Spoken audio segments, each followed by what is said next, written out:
Hey, what's up you guys, it's Dorothy and welcome back to my channel. In today's video we're going to go into chapter 6 of Killing Mr. Griffin. There is going to be a second part to this, like always, but let's get right into this video. This video may contain sensitive topics and foul language. If you do not wish to continue, please click off the video now. You have been warned. At 3:10 on Thursday afternoon, Miss Irma Ruggles sat in the chair at her bedroom window and watched the women in the house next door making her bed. She didn't know what that woman's name was, but she did know that she was so slothful. She never got up in the morning before 10 o'clock, and the bed lay open and messy until mid-afternoon. Miss Ruggles, who was herself up each morning by 7 so that her daughter-in-law could give her breakfast and fix her hair before leaving for work, was horrified by such laziness. "It's better to wear out than rust out," she quoted self-righteously. "The Lord loves willing hands. Early to bed and early to rise makes the days fly." The bed-making woman could not possibly have heard her because the windows between them were closed, but she did lift her eyes in time to see the old lady's lips moving in the disapproving expression on her face. The woman left the half-made bed and walked very deliberately to the window and pulled down the shade. "Well, of all the rude things," Miss Ruggles exclaimed in an injured voice, but an instant later her hurt was forgotten as she heard the sound of the front door opening and closing. Her eyes brightened in anticipation. "Is that you, Davy?" "Sure, Graham, it's me." He came swinging into the room, his schoolbooks under one arm. His windbreaker hung over the shoulder. He bent to kiss her, and he smelled of fresh air and sunshine. She reached up to ruffle his hair. Davy, Davy, you look more like your daddy every day." "Do I, Graham?" The spitting image of him at 15. "I'm 17, he reminded her. "Oh, you can't be, dear. That's just not possible." "Time gets away from us." He dumped the books on the table by the bed. "I've got something for you, a surprise. I'll be back in just a minute." "A surprise? Why, what in the world?" A moment later he was back with a bowl in his hands, green jello. "Why, I thought you were there was just that orange stuff.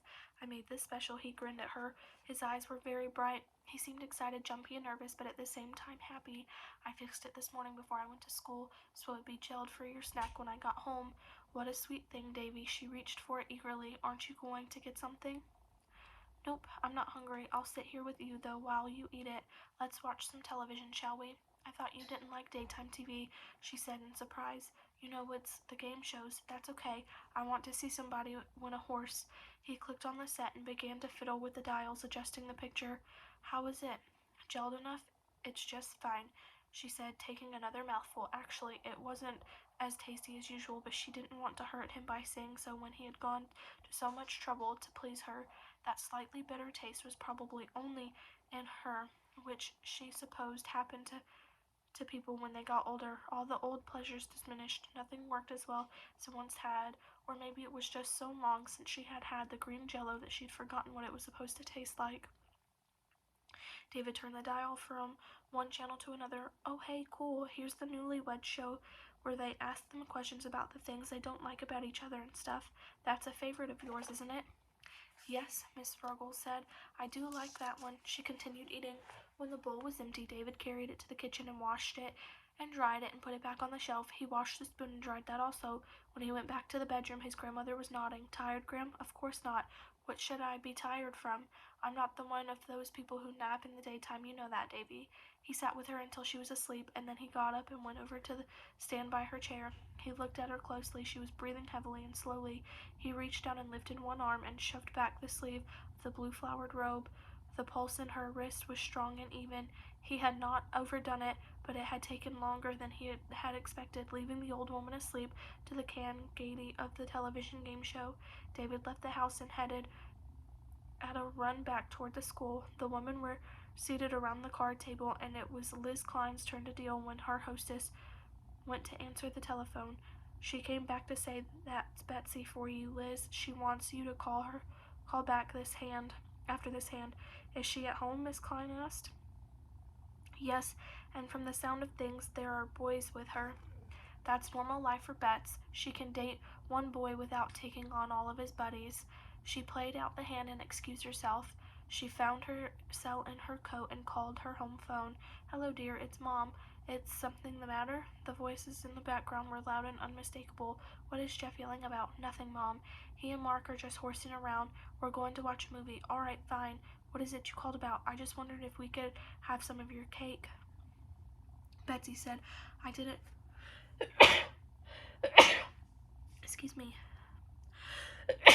Excuse me. I didn't want to cut into it if you were saving it for something.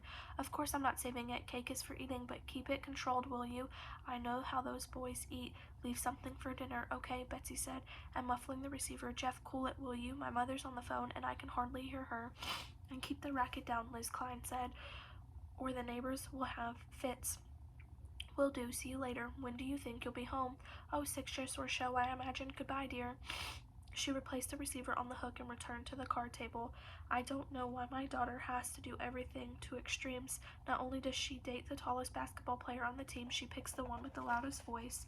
And that odd friend of his, Mark, never opens his mouth when he's around us, but he must be as bad as Jeff when they're alone. I could hear both of them as though they were right here in the room with me. Well, at least you know where she is and who she's got with her. Her hostess shook her head despairingly. Now with my Cindy. At the Klein house, Betsy hung up the phone and clicked off the tape recorder. The background noise stopped. She took the tape out of the machine and went into the bedroom and put it in the top drawer of her bureau under a pile of underwear. Then she went into the kitchen and cut 3 slices of chocolate cake, and put them on plates. She took out 3 forks. Using each fork in turn, she systematically took a bite from each of the cake slices. Then she smeared the frosting onto the plates. She scraped most of the cake off the dishes and put it down the garbage disposal. Scattering crumbs, she placed the plates and forks in the sink. She went into the den and switched on the stereo, and the DVD she had selected started playing. She turned up the volume. Then, like David, she left the house and started back to the school grounds. She had farther to go than David, but she did not have to run. She had Jeff's car.